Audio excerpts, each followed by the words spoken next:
be great if you can just keep those microphones muted. And another final sort of technical note, this session is being recorded, and so we just want to say that now. And you all, I think, were aware of that in the email that went out, but we need to say that here today. And our final note of instruction to you all is to just have a wonderful time. So enjoy today's session. I know you will. And with that, I will pass it over to Helen at Sterling High School. So thanks, everyone. Thank you, Jennifer. Good morning, everyone. We're happy to have you with us. My name is Helen Kirschbaum, and we're here from the Goodwin Holocaust Museum and Education Center in Cherry Hill, New Jersey, but we're actually using the facilities at Sterling High School. So I'm going to introduce the panel, and then I'd like each school to take the opportunity to introduce themselves. To my left is Arthur Seltzer. He is a World War II veteran, and he will be speaking to you today. To my right is Livia Solomon. She is a survivor of the Holocaust and here to share her experiences. Along with Livia are her daughter and her grandson, Pam and Evan Benedon. And so now if I could ask each of you, starting with St. Dominic, to introduce yourselves and tell us a little bit where you're located. Good morning, Helen and the panel. Thank you so much for having us. My name is Mara Tiernan, and I teach 7th and 8th grade U.S. history here at St. Dominic School. We're located in Brick, New Jersey. Pretty much the brunt of Hurricane Sandy hit us, so if you recognize that name, we were probably pretty famous in the news in October. But this is our 8th grade class, and we're excited to hear from everybody today. Thank you for having us. Thank you so much for joining us. It's nice to see you again, St. Dominic. Landisville, are you with us, and could you introduce yourself, please?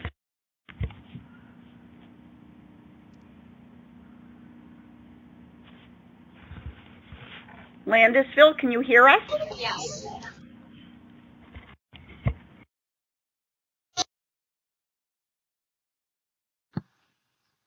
Helen, I think Landisville might be having some trouble. They just dropped out. If you want to come back to them, hopefully they'll get themselves reconnected. And Helen, you are muted, so you go ahead and unmute. Hopewell Memorial, can you introduce yourselves to us? And welcome today. Hi, thanks for having us. We're Hopewell Junior High School. We're near the Pittsburgh Airport, and these are our 8th graders who just got done reading the Diary of Anne Frank, so they have some background experience, and they're very excited to be with you today. And we're happy to have them with us also. And Springfield Middle School, are you with us? And can you introduce yourselves, please? Yes, good morning. We're Springfield Township Middle School, and this is the 7th grade who's been studying the Holocaust by reading the book The Cage. My name is Rosemary Becker. All the 7th grade teachers are here. I'm the librarian, and we're hosting this in the library. So thanks for letting us join you. Springfield, what state are you in?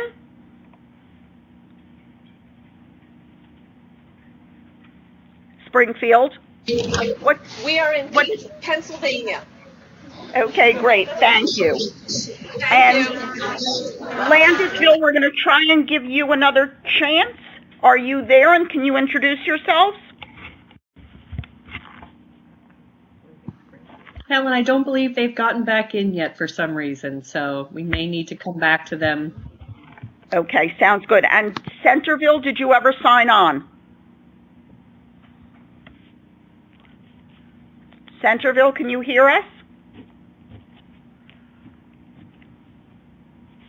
I'm going to take that as a no for right now. And I'm going to ask our panelists to start speaking to you and remind you that we're doing this video conference this morning because the United Nations is celebrating Holocaust Remembrance Day on Sunday, and so we're taking this opportunity to remember the history of what happened during this time period. For the teachers, I would suggest that you do check the UNESCO website. It's unesco.com. There's a lot of good information there that the United Nations Education Services has put up. I think you clearly have all been studying about the Holocaust and what went on there. Today, you're lucky enough to have the opportunity to hear from two eyewitnesses to history.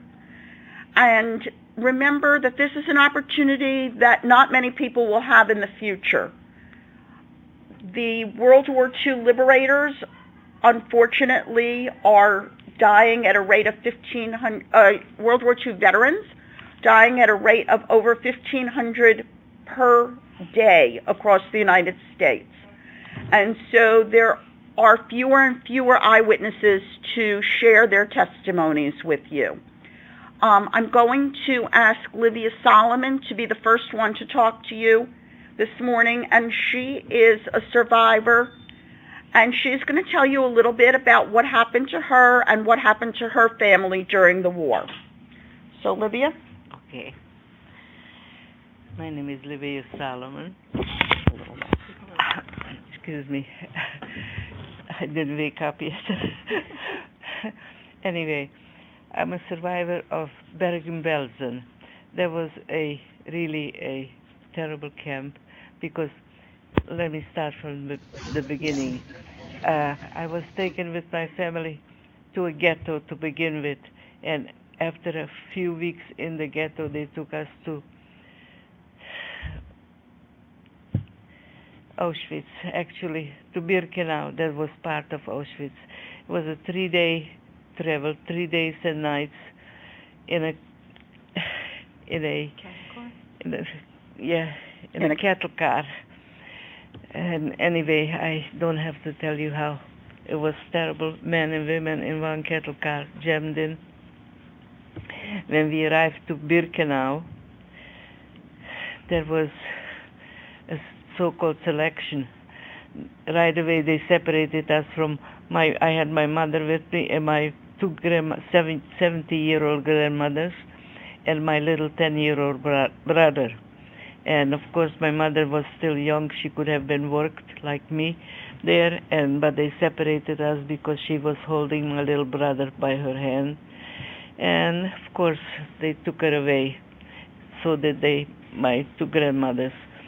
Anyway, they selected us, and there was a beautiful man by the name of Dr. Mengele who picked out the weaker ones, and right away they sent them to the gas chamber and then to the crematorium. Of course, we didn't know about that. And when we arrived to the barracks, and we asked the girls who were there before us, there were Polish girls from Poland. They brought them in the 1940, 39 and 40. So we asked them, where are the older people?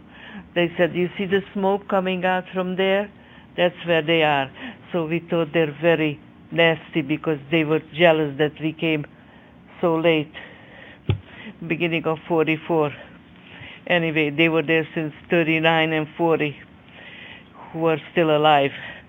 And so that's what we thought. They were mean to us. That's why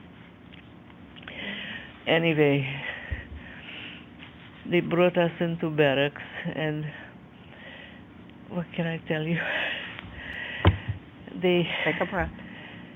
You're not interested what they gave us to eat, are you? Because they hardly gave us. They gave a loaf, like a rectangular loaf of bread, and there was for 5 people separated, because they always put us in like selections, and when we had to get up in the morning, we had to go out at 6 o'clock in the morning and stand in the line till the overseer came and counted us. And of course it was freezing cold. It was in end of March, beginning of April. And I don't know what I have to say. Let me take a breath. It was miserable. After a while, they took us to a workplace. It's called the WWII. We were making, they were cutting the clothes that they stripped us, of course, they gave us a shirt. It was just a gray shirt and nothing under. And it was freezing. And I talk so many times. Forgive me. That's okay. So the way where I was, the clothes, when they took off from us, we cut them up and we made pleats, supposedly for airplanes. I don't know what they did it for. That's what they said. Heavy Cloth? From cloth, heavy pleats. You know, Material. Like material that you yes, folded. Yes, heavy things, and that was our work at that time. But that didn't take long. That took only till December. December they put us on freight trains again, and the ones who remained alive, and they took us to Bergen-Belsen, and that was really a death camp. People got typhoid fever. I got it 3 times. I lost my hair 3 times. Oh, wait a minute. When we got to Birkenau, they shaved our heads. We didn't recognize. There was 2 sisters from my hometown that we were together. And she says, "Where is Clara? Where is Clara?" She didn't recognize her sister. She was standing right next to her because she was shorter and she was bald. Anyway, then said in December they took us to Bergen-Belsen, and that was really a death camp. And these are 2 Jewish people standing right here who probably wouldn't be here today if Nazis had been. Landisville, can you please mute? Thank you. All right, we're going to continue. And in Bergen-Belsen, everybody Louder. had typhoid fever. I lost my hair that grew up already. I had some hair after that shaving, and I lost them 3 times, one after another, because everybody got sick. And that was the most miserable camp there was. That's in my opinion, of course. And we couldn't eat because everybody got sick. That typhoid fever was terrible. I don't know what that is. Shell, who liberated Bergen-Belsen? The English liberated us, and after that, more of us died terribly because they gave us the rich foods. We didn't know, of course, we were hungry. I weighed 68 pounds when I was liberated. I was 5.5 trees tall, and I was skin and bone. Anyway. And how old were you when you went into the camp? 24. Okay. I think, let me think, yeah, 24, 23 and a half. Yeah, I was supposed to be 24 in September. Anyway. Okay. Please ask me some questions. I think we're going to give Mrs. Solomon a little break now, and we're going to hold the questions from all of the schools until after everyone speaks to you. So, Mr. Seltzer is on my left. He is an eyewitness to history also, and he's going to tell you a little bit about what his unit saw as he was a soldier in the United States Army during World War II. And my name is Arthur Seltzer, and I'm a past state commander of the Jewish War Veterans of New Jersey. Again, I was inducted into the Army in 1943, and I took my basic training at Camp Van Dorn, Mississippi, with the 99th Infantry Division. I went overseas, and we landed in England in May of 44, and we were preparing for D-Day. And at the time while we were there's an island in the English Channel called the Island of Wight, spelled W-R-I-G-H-T. And we were sending messages hoping that the Germans would pick it up, that the invasion was going to come from Calais, France.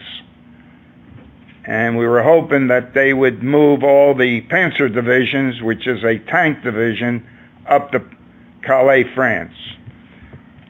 I got my call to go to Portsmouth, and I was with the 4th Armored Signal Battalion, and all of us were specialists. So we did not act as a battalion. We were attached to different units that needed our specialties. For D-Day, I was attached to the 29th Infantry Division. A lot of people are not aware that D-Day was supposed to be on June the 5th, and the reason it was not was because they were having rain storms at the time on the English Channel, and finally Eisenhower decided that they were going to go on June the 6th. We were loaded onto big ships, and we headed across the English Channel. And when we got about halfway over, before we went over the side into the landing craft, the sergeant in charge of the 29th, the landing craft that I was going to be in, asked me if I would sign a dollar bill, since all his men had signed it. And this is a copy of the dollar bill that I signed, the lower one, which has on there 36 names. And the reason there's 36, because there's 36 to a landing craft. The top money was naturally invasion money, and I didn't know where they thought we were going to buy gifts at the time. But anyway, we did land at 6:30 in the morning on Omaha Beach of June the 6th, 1944. And from there, we worked our way through, and we fought our way all the way up to the Battle of the Bulge, and which we performed in. At the Battle of the Bulge, we liberated the 101st Airborne that was surrounded at Bastogne. And after we were able to save them, we moved on, and the war was coming to an end, and we were headed towards the Elbe River, spelled E-L-B, the Elbe River, where we were to meet the Russian army. But before we got there, we came across a camp which we thought was a prisoner of war camp, because we had not heard about concentration camps. And we found out that when we got closer that this was not a prisoner of war camp, but it was Dachau concentration camp. And again, what I saw there was unbelievable. The amount of people that were dead bodies laying all around the place. People were starved, and as some of the people that came in may have weighed, maybe when they came in, they may have weighed 175, 180 pounds. I was lucky if they weighed 60 pounds. They were nothing but skin and bones. And naturally, it was really something that I just couldn't believe that someone could do this to other people, but was. Also, we thought we were doing the right thing, and we gave them our K rations, and we found out it was the wrong thing to do because they couldn't digest that food, and they were throwing up from that. Again, as I said before, it was a sight that I will never forget. Since I've been home, I've been looking to find people that I liberated, and I have come across 5 of them in the United States, and I have spoken to all 5. A couple years ago, my wife and I went back with Steve Ambrose's historical tours to retrace my steps from World War II. And again, I have here a picture. All the barracks at Dachau have been removed. They only have 6 of them, which they turned into a museum. And if you can see this picture, you'll notice that I'm pointing to a block that says number 14. And the reason is that one of the inmates that live in Florida, Sarasota, Florida, who I spoke to, he was stationed in barracks, and I took a picture and I sent it to him when I returned. Again, it's unbelievable what took place, and as I said before, it's something that I will never forget, and I'm very happy that I'm able to speak to the schools so that they can hear from someone who was actually there what happened. And I thank you, and I'll let Helen take over. Thank you very much, Mr. Seltzer.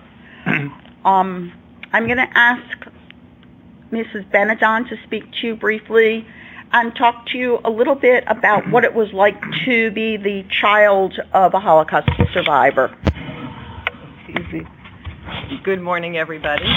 I've never spoken about this subject before, so bear with me, but I'll just speak very briefly because my story is nothing at all in comparison to the liberator or the survivor.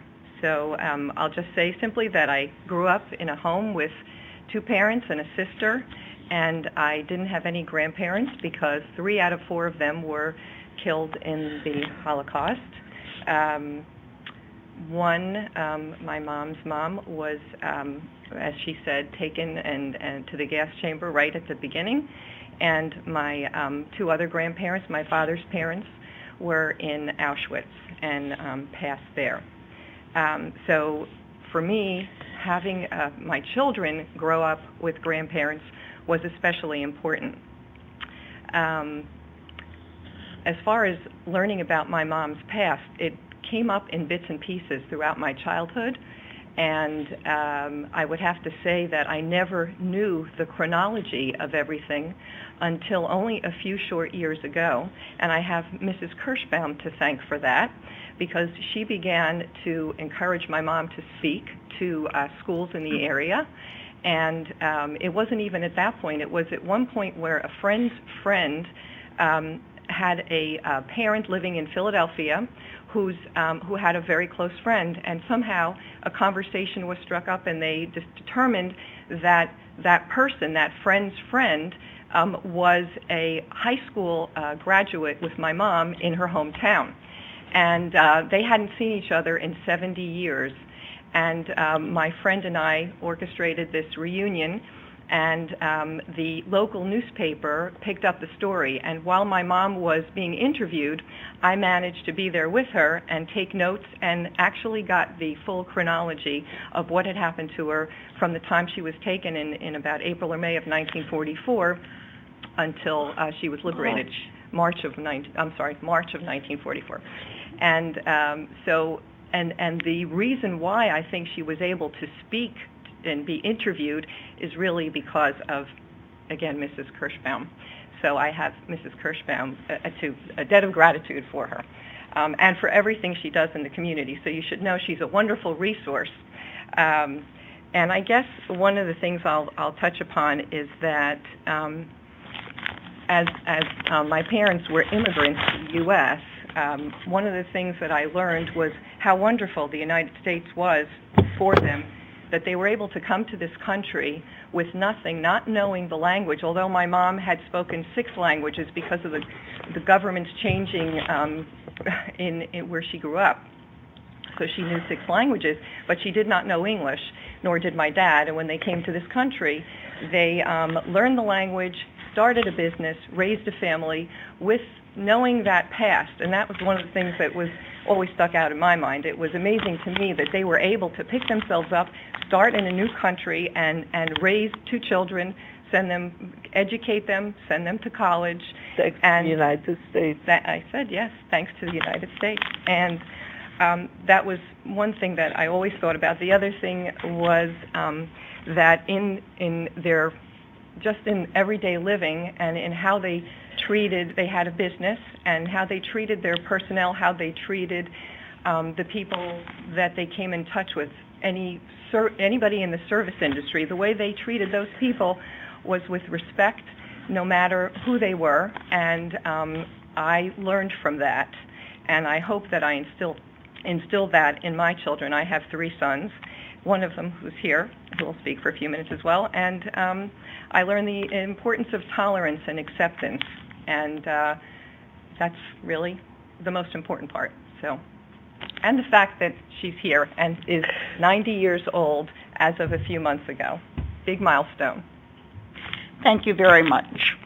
I think Mrs. Solomon's grandson thought he was coming along just to watch us today, but we decided as long as he was here, we would put him to work also. So, Evan, tell us briefly what it was like to have your grandparents be Holocaust survivors. Well, like Helen said, I really wasn't expecting to speak. I was sort of coming along as moral support, but I think aside from the wonderful gift of having grandparents, and aside from the fact of from their history, I think it was a lesson to me that, and especially given the fact, like Helen said, they're dying. Both the survivors and the liberators, World War II veterans, are dying at a rate of 1,500 a day. There aren't many left, and I think being a grandchild of survivors, it really taught me the importance of learning and knowing about everything that went on in that time period. And I was fortunate to have a very good education with respect to the Holocaust. I learned a lot about it growing up, and I think it's very important to do programs like this because it teaches you guys about what happened, and you can tell your friends and educate others, because it's important that we don't forget. If we forget, things like that will happen again, and I think I am who I am today because of what my grandparents went through. So I'm very grateful for everything. Thank you. I hope that you have lots of questions. And St. Dominic, we're going to start with you, and you're welcome to ask questions of anyone on the panel. Thank you. Yeah, just stand up. Say hi, I'm Bryn. Hi, I'm Bryn, and I have a question for Mrs. Solomon. And I was wondering, have you gone back to visit the concentration camp? Have you gone back to visit your homeland or the camps that you were in? The homeland I did go visit. The camp I didn't want to go visit. But it's understandable, although I have friends who did go back and visit. I had enough. I didn't want to see the place. People were tortured and put to death. So you did go back to your home. But you did go back to your home. Yes, of course. I went back and didn't find back nothing. People took everything from our house. I don't want to discuss this because there's nothing to say. My house was wrapped completely. Anyway, that's about it that I was telling you about my hometown. Okay, thank you. You're welcome. Landisville, did you get to sign on with us? Are you there? Do you have a question? And also introduce yourselves. Hi, my name is Reagan Lieberman, and my Hebrew name is Avira, and this is Landisville Intermediate 6th grade class. And my question is, how did you get through the devastating time?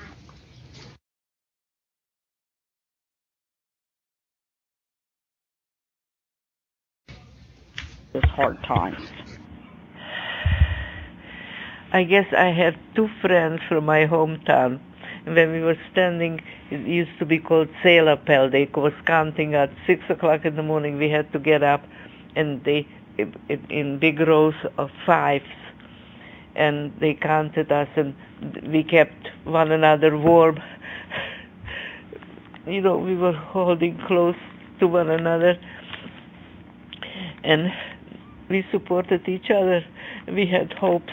We still didn't want to believe that our people, the older people, till later on, that they're still not. We still hope that they'll come around. Maybe they took them somewhere else. And we also hope that, as I said, they were jealous that we came so late. The girls from Poland, the Jewish girls from Poland, that they were longer than us, you know. So we still hope that we're going to see our mothers, my little brother, my grandmothers. Hope kept us alive. Thank you. Hopewell Memorial, we'd like to ask you for your first question.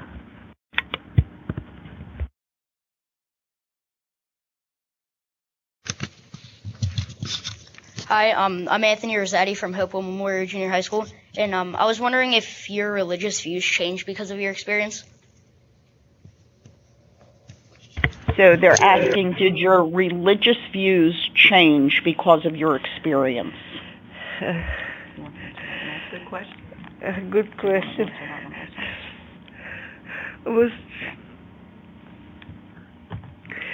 You came from an Orthodox. I came from an Orthodox family, and there was times that I questioned God. What did we do to punish us? So unfortunate. There's a lot of anti-Semites, anti-Jews all over the world. Why? I don't know. And I asked God, why? He didn't answer me. What can I tell you? But yes. Are you still observant today? I am. I still believe in a God. Maybe we were punished for something. Who knows? Thank you. Okay. Springfield Middle School, we'd like to turn to you for your first question.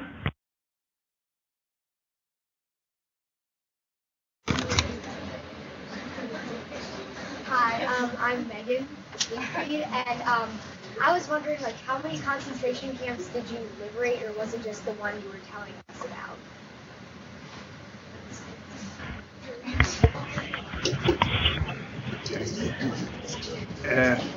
As I said before, the soldiers, when we landed on D-Day, we did not know about concentration camps. And the only camps we knew about were prisoner of war camps. And Dachau concentration camp was the only one that I liberated. And most of the units that liberated concentration camps only liberated one camp, because based on where they were in the area and where the camp was.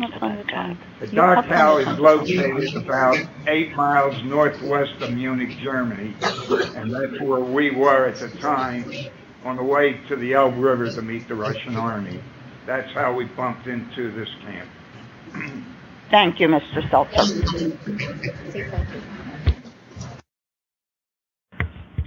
I'd like to remind the schools to please mute your microphones when you're not speaking. Centerville School, are you with us, and do you have a question?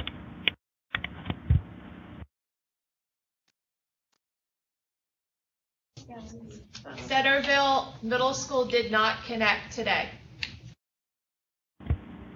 Okay, thank you.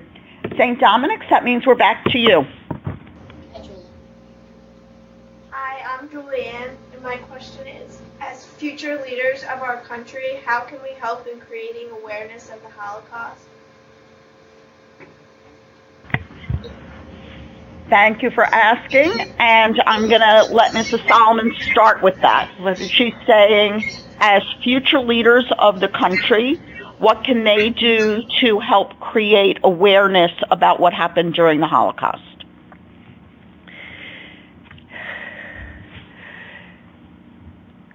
Be tolerant to each other, to every religion, and every nationality, and every color, everything. Do be tolerant, and we're all God's children. And come to think of it, God is still with me because I have grandchildren, and they're wonderful to me. And I also have 2 great-grandkids. So God is still good.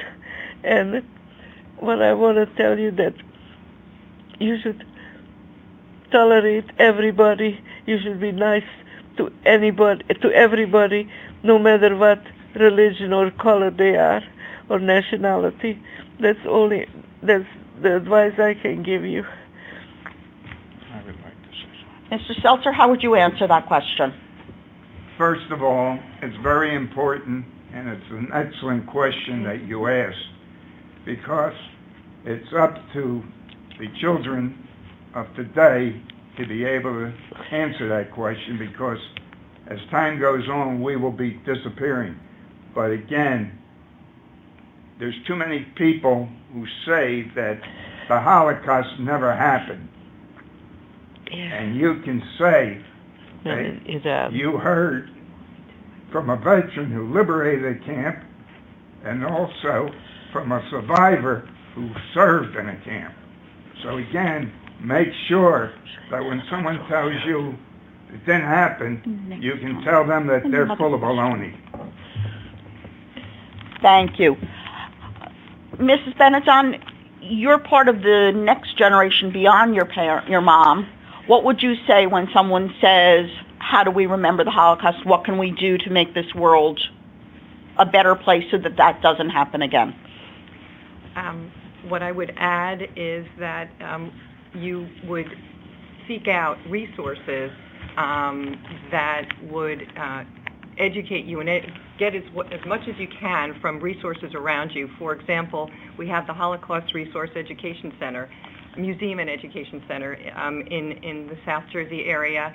There are other places that you can connect to, and I'm sure that if your teachers or your school wants to connect with Mrs. Kirschbaum, she can guide you in the direction where you can learn more about it. And again, like they said, you should educate others, as many as you can. Your parents may not have had the opportunity to learn and see that this was a true part of our history, and one that we don't want to we don't want to see this happen again. To anybody. To anybody. Right. Oops, we need to add one more comment. Again, it's very important that the state of New Jersey, it is mandatory that the Holocaust be taught in the state of New Jersey. The Jewish war veterans have been working very hard to make sure and hope that someday it will be mandatory in all the states. And again, if you live in a place where it's not mandatory, that would be a good program for you people to get involved in, to make sure that it is mandatory to be taught in the schools. Thank you, everyone. Landisville, we're up to you for a question. My name is Jacob Gust, and I'm also Jewish. My Hebrew name is Yaakov. And are there any books that you would recommend to learn about more about the Holocaust? One of my favorite books for middle school age students is called Salvaged Pages, and it's a collection of letters that children wrote during the Holocaust, and the letters were found by a researcher at the Holocaust Museum in Washington, D.C., and she then went on to find out what happened to all of these children during the war and put all of that information into a book. And I think that you'll find that interesting to read, and also will teach you a lot about what happened from personal testimonies. So, I like to add something. And we have one other suggestion. No, not a suggestion, but you had mentioned your Hebrew name, and I wanted to mention, Yaakov, that I was named after my Bubba's. Bubba is Hungarian for grandmother, by the way, everyone. This is my Bubba. So I was named after her father, who I say was fortunate because he passed away before the Holocaust. But I was named for him. He liberated Czechoslovakia. He was in the... No, your father. Your father. So he passed away before the Holocaust. I was named after him, and also my Bubba's younger brother, who went to the chambers, the gas chambers, with her mother. So my Hebrew name is Eliezer Yitzchak. Eliezer was her father's name. Yitzchak was her little brother's name. So I am a walking memory of those who passed. So. Thank you. Hopewell Memorial School, it's your turn for a question.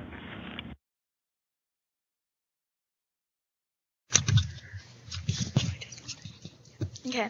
Hi, I'm Jordan from Hopewell Memorial Junior High, and I was just wondering, how did you manage not to be arrested until 1944, and which country did you live in?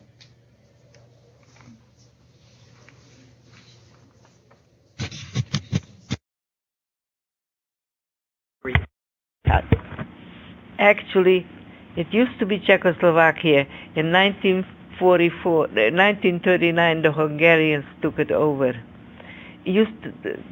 Actually, to begin with, it used to be Austria-Hungary. It was not in my time. That was before I was born. And then in 1980, it got to be Czechoslovakia after Second World War. First World War, excuse me. Got to be part of Czechoslovakia. Now that part is the Ukraine. When Mr. Churchill and Mr. Roosevelt met with Mr. Stalin in Yalta, they decided to give it to the Ukraine. So, but what was the question? How did you manage your country to because not be at the time it was Hungary. They took from Poland. Okay, go ahead. They took from Poland in 1939, and from Hungary they decided till 1945. 44, excuse me. They took us first in a ghetto. That was in February of 44, and we stayed in the ghetto about 4 weeks, and then they took us to Birkenau. Okay. Thank you very much. Springfield Middle School, we're going to turn to you for the next question.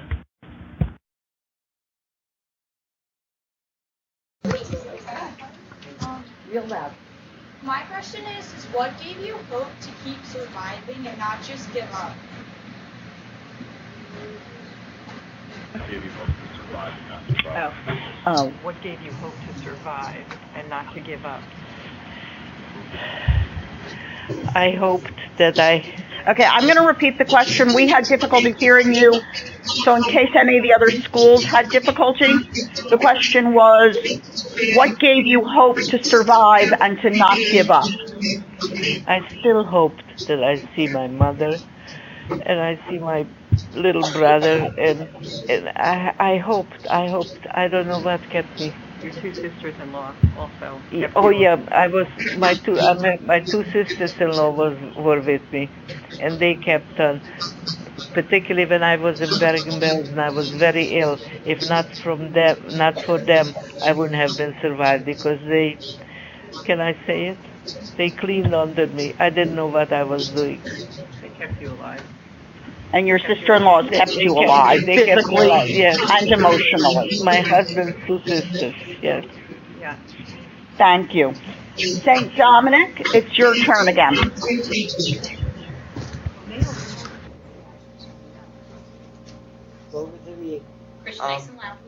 What were the This is from Mr. Arthur. What was the reaction to the camp survivors when you liberated them? Pardon me. The day that we liberated the camp, they definitely did not realize that they were free. And in our half-track, we carried a lot of American flags with us. For such reasons, we thought we'd use them. And when we got to the camp, we decided to go into and get these American flags out. No. And when we gave them to the survivors, that's when they realized they were finally free, but they still weren't sure that they were free. But again, as I said, we called at that time to Army headquarters to get medical units up to the camp, and we told them to also that these people hadn't eaten, to bring food, or what should we do? And that's when they told us to stop giving them the K rations, which we did when we saw that they were throwing up. But again, that's basically what took place. Thank you. Landisville, do you have a question for us?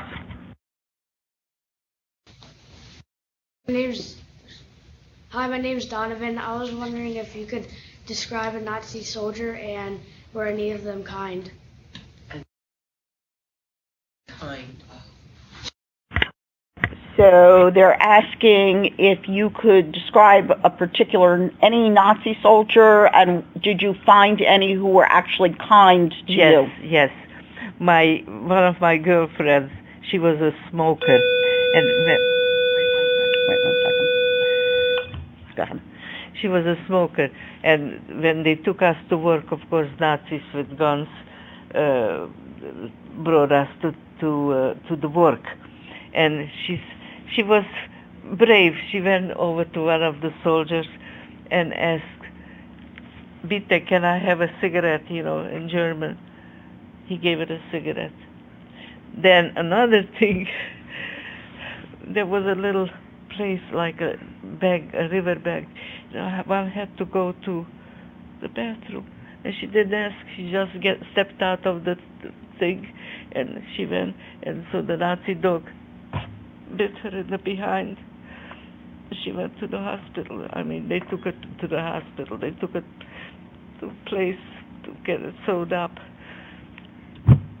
So there were nice ones, and there were some of them, More sadistic. Yes. Yeah.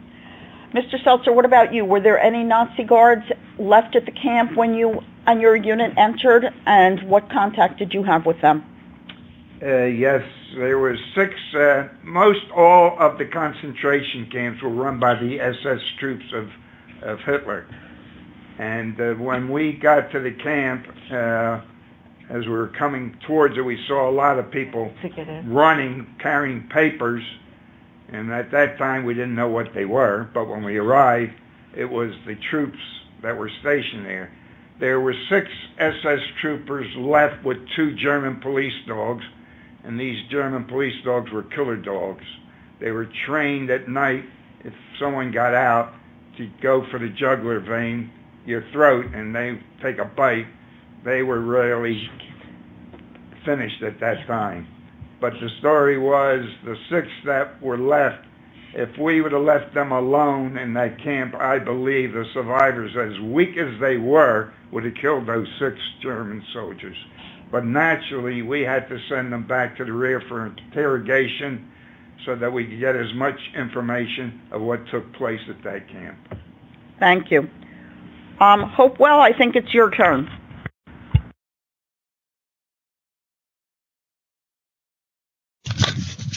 Can I start? Okay. My name is Haley, and I want to know what was the first night at the concentration camp like?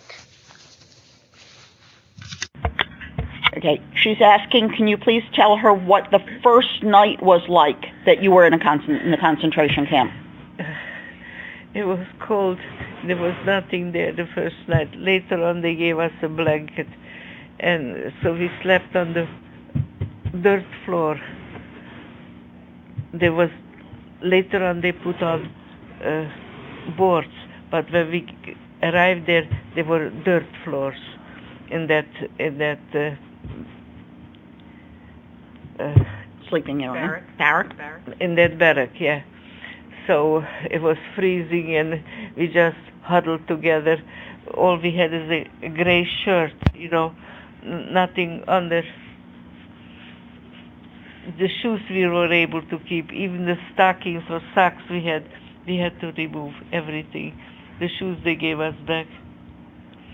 And your own shoes they gave you back? Our own shoes, yes. Of course they disappeared sometimes. Somebody needed them. They liked better shoes among the group already. All kinds of people there, And so, what was the question? Describe the first night.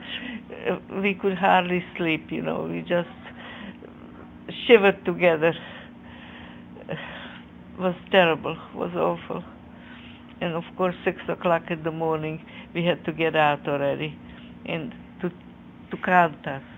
Every morning at 6 o'clock in the morning, rain or shine or snow, anything, we had to go out. Thank you. Springfield, we'd like to turn to you for the next question.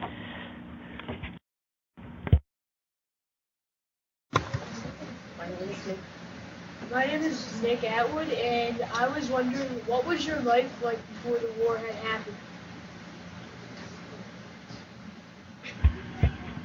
What was your life like before the war happened, before the Nazis came in?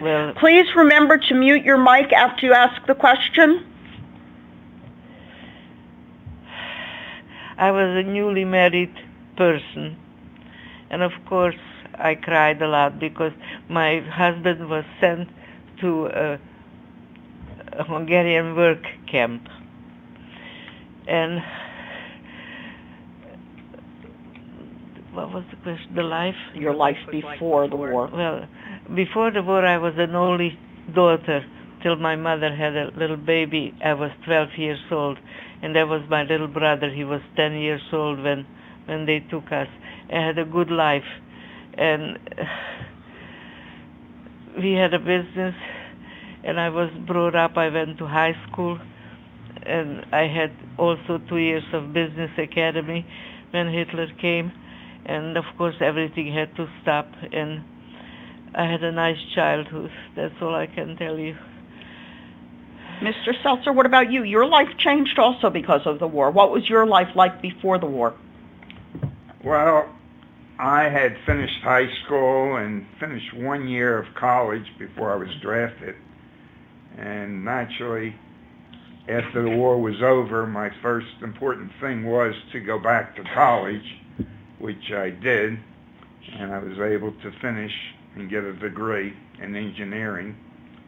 And I believe, without a doubt, the Army helped me a lot, especially dealing with people and having a lot of people under being in control, since I was in charge of over 14 men in my squad. And you always looked after your fellow men. And again, one of the first things that I was taught during basic training was look to the left of you and look to the right of you. And when the officer said look to the left and look to the right, he said, remember and don't forget, the guy on the left and the guy on the right are your brothers. So again, I believe the Army had a lot to do after I came out, because I was able to get a good job and naturally have lived a great life. Thank you.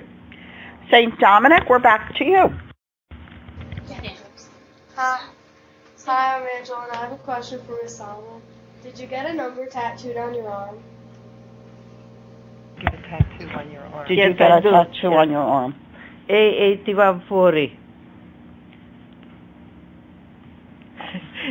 So explain to them, in case they don't know, when did that happen? When did that happen? That happened like 3 or 4 weeks after we were in camp.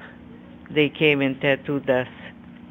And did they? Of course, they sent a lot of afterwards. They got sick or something, and we never saw them again.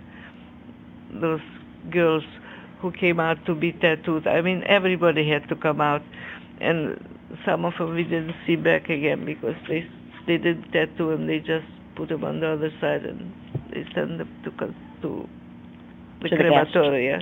And when they tattooed people, were they careful about doing it hygienically? I suppose so. There was girls that were there a long time already, Polish girls, Jewish girls, they were doing the tattooing. And you see, it's pale, you know why? Why? I tried to put bleach on it. Oh. It didn't help. Didn't help, huh? It was a light ink that they, But in most cases, they didn't change the needles or do anything? No, are you kidding? One after another. Needles changing. Anyway, there was not only one girl that tattooed, there were several of them that did the tattooing, and some of them are big numbers. That's the way they wrote, that's the way they, Right. A8140. And the A stood for? I guess there was so many people, they started the numbers again, Are you sure it wasn't that you got the tattoo in Auschwitz? No, had nothing to do with that. No. Okay. Thank you. because the people who got it in Auschwitz, I was in Birkenau. And in Auschwitz also got first regular numbers, and then when there was more over 5,000 or something, they started with an A or a B. Like, for instance, that's a different story. Okay. They were in B-lager. Right. I don't know. Thank maybe you. They got B numbers. Landisville, we're going to turn to you for a question. Well, hello, my name is Vincent, and I was wondering how long were you in the concentration camp, and how did you survive? How long were you in the concentration camps? From March 44 till when was liberation? It was in May. When what was 45. 45. 13 months. 14 months. 14 months.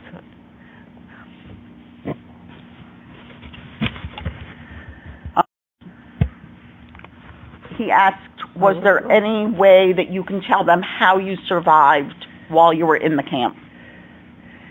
With hope.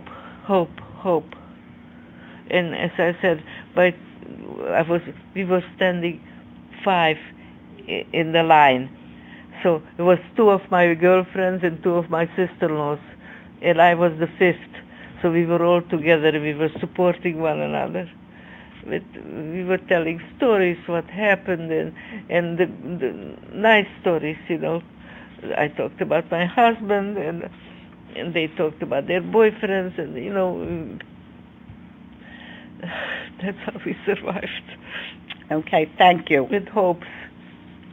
Hopewell, it's your turn.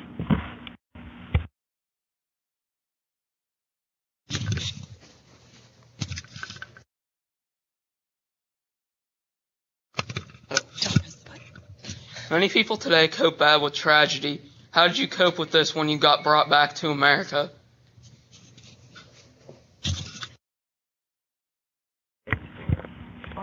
How did I? Okay, Arthur, why don't you answer that question? How did you cope with what you saw after the war and when you got back to the United States? Well, after the war was over and I came back, naturally, the first thing I wanted to do was to get back to go to college. And again, I wanted to forget about the war. And I put everything that had to do with the war, I got rid of. I didn't want to keep anything from the war to remind me of it. And again, my family knew that I was going to land on Omaha Beach on D-Day. They knew that, but they didn't know I liberated a concentration camp. Nobody in my family knew about it until my granddaughter, who lives in New Jersey, called me up and told me she had to do a report on the Holocaust. And naturally I was surprised, and she said, "Grandpa, don't you know it's mandatory in New Jersey to be taught?" And I helped her out with that. That was the beginning of me getting started. And when I finished talking to her, and she called me a week later, told me she got an A, and also she volunteered me to speak at her school.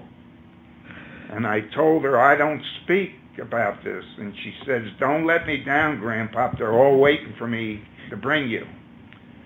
So I went and I talked to the students, and the teacher after told me that I definitely should do something about it. And when I went home and I talked to my wife, since I belonged to the JCC, I went down and I met Helen Kirschbaum, and she has kept me busy since that time. I don't have any time for myself. I have very little time for my wife because she keeps me on the road traveling and talking about this. Thank you. Springfield Middle School, we'd like to ask you for a question.